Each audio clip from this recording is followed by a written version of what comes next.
And I'm going to start this hairstyle by making a waterfall twist headband right here in this area. And I've already made a side part here on the side of her head. And then I'm going to make a part parallel to that. And I'm grabbing a pretty small section of hair. As you can see, that's pretty thin. Before I start this braid, I am going to spray it down with a little bit of water just so that we don't have flyaways.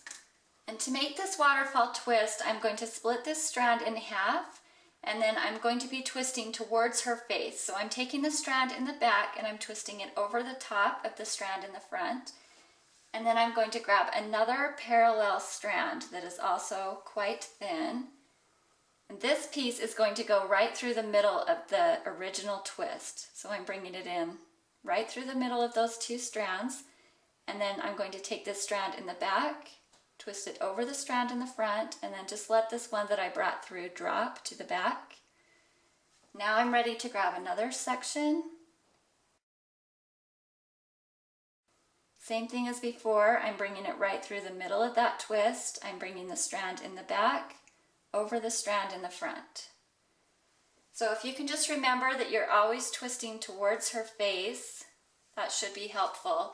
And then the new strand that you're bringing in always just goes through the middle of the twist, and then you just drop it.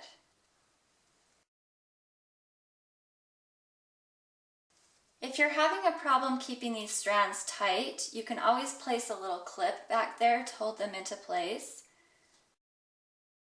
To show you what I mean, I would just take this, clip those back, and then when I bring in the new strand, you can unclip it and add the new strand to it. I kind of find it more difficult to clip it, but I know it can be a problem with the hairs getting in your way, so whatever is easier for you.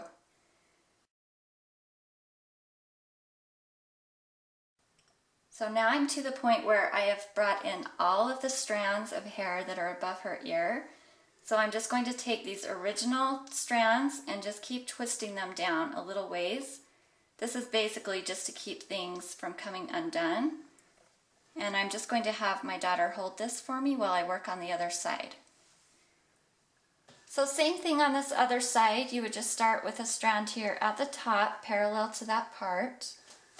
And then on this side you're actually going to be twisting the opposite way, but it is still going towards her face. So I'm splitting it in half, and this back strand is always going to go over the front strand. And then again, you would just add in another strand here from the side, put it through the middle, and then the back, twist over the front.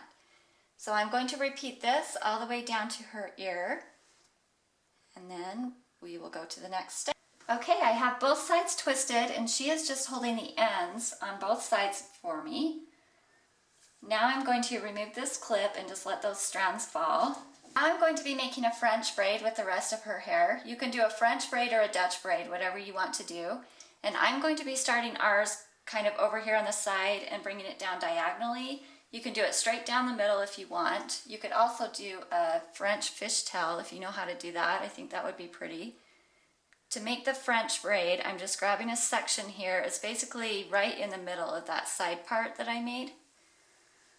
And then as I'm braiding, I'm just going to be bringing in the strands from the waterfall twist and incorporating them into the braid. So I'm going to be grabbing this first section here from the waterfall twist that's closest to the top of her head, as well as a strand of hair here to bring into the French braid. Same thing on this other side.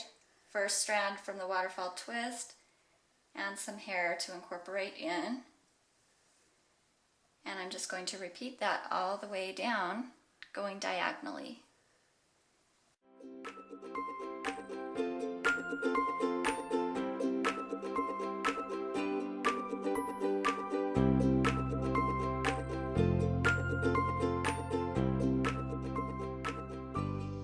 So now that I'm to the point where I'm bringing in that last twist, I'm also going to add the twist that my daughter is holding. It's the end of that braid, and incorporate it in as well. So same thing on this other side. I'm at the very end, so I'm adding the twist and also the end of the braid. And then after you get to the point where you've added in all of the hair that is hanging down, you can either continue braiding it or you can make a bun or a ponytail. It's really up to you.